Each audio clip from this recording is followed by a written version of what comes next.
What if there was a way that was 10 times more powerful to buy your first rental property than the BRRRR method? Well, there is, and that's exactly what I'm going to talk about in this video. I remember the first time I did this strategy. I call it the reverse BRRRR method. I haven't seen anything talked about or like trained on it.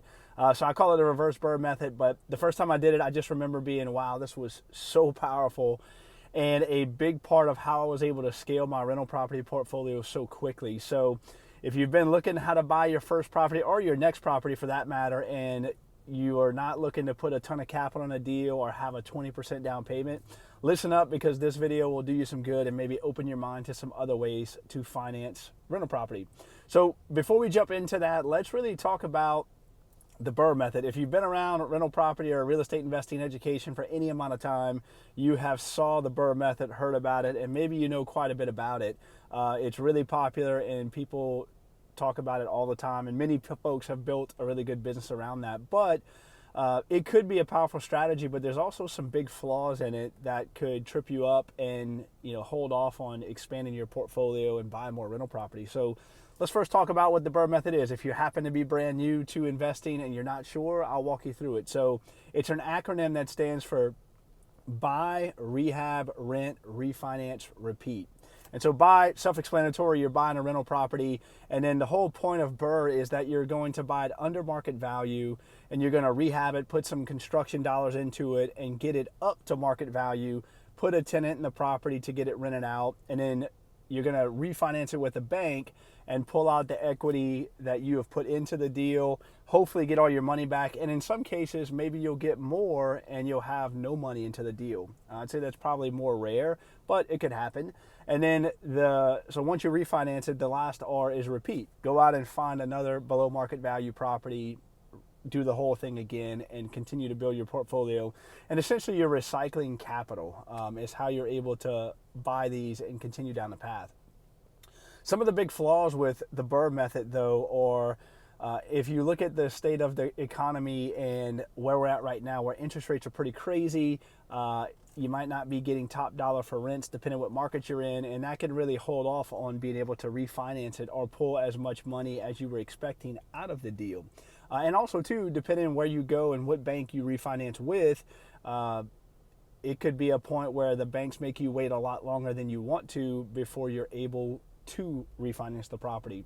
And if you've done a deal before, you know exactly what I'm about to say here. Sometimes, or a lot of times, whenever you are going through the rehab process and the construction, it usually will take you longer than expected and cost you more than you were anticipating. So that can also present some challenges whenever you're doing the traditional BRRRR method. The method that I have went with is, well, again, I've coined the reverse BRRRR method just because I haven't heard it talked about anywhere. And so you're still doing a lot of the same things, but the last piece of this is very, very different. So still buying a property under market value that you can rehab and get some equity and build it out and get it to where it is going to appraise for a lot more than hopefully that you bought it for. And then we're still going to put a renter in it, but instead of refinancing it, what we're going to do is we're going to have a bank appraise the property on the front end when you buy it to figure out what it would be worth after you do the repairs that the bank you told the bank that you're going to do.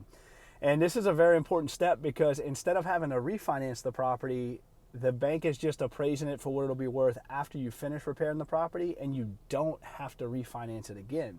And so let me give you a good example of this to make sense of it all. So let's say you're going to buy a property, and for simple math, you're going to buy it for $50,000. But after you repair it, it's going to be worth $100,000. So you'll tell the bank, hey, I'm making this up, obviously, but put new floors, going to do some new paint, remodel the kitchen, maybe a bathroom. And after you do all of that, the property is going to be worth $100,000. Again, making up these numbers for simple math purposes. And so what the bank's going to do is they're going to have an appraiser go out there, appraise the property for the purchase price of $50,000, but also adding in all of the updates and upgrades that you're going to do to this property. So appraiser comes back, tells the bank, hey, it's worth $100,000. And what the bank will do is they will lend you money based off of the $100,000. So they'll give you, depending what bank you use, but up to 80 to 85% of the $100,000.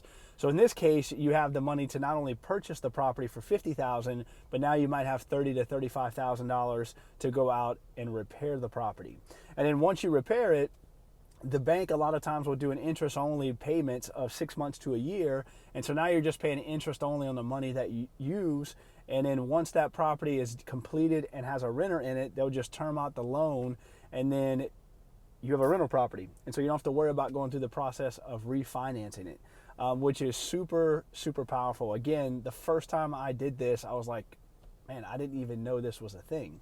And so it allowed me to scale my rental property portfolio very quickly. And so a couple of tips on this.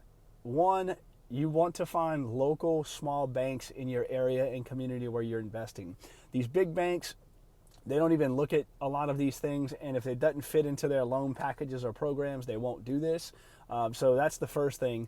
The second thing is understanding, asking the right questions for the bank. So when you call a small local bank, I would ask for their commercial real estate department. That way you can talk to a commercial banker and tell them, hey, I'm looking to buy my first rental property, or looking for new banks to buy my next investment property with.